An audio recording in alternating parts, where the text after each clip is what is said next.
এর মধ্যে হচ্ছে পেঁয়াজ, টমেটো, এই যে দারচিনি, রসুনের কোয়া, এরপর দিয়ে দিব এলাচ, একটা শুকনো মরিচ। এইটা দিয়ে কতক্ষণ নাড়াচাড়া করব।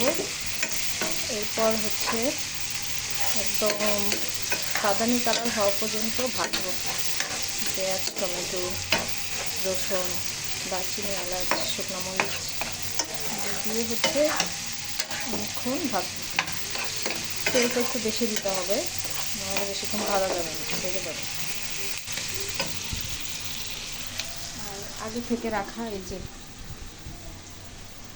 গোস ভেজে রেখেছি, শুধু গোলমরিচ আর হচ্ছে লবণ দিয়া মাখায়া তারপর তেলের মধ্যে ভাজছি।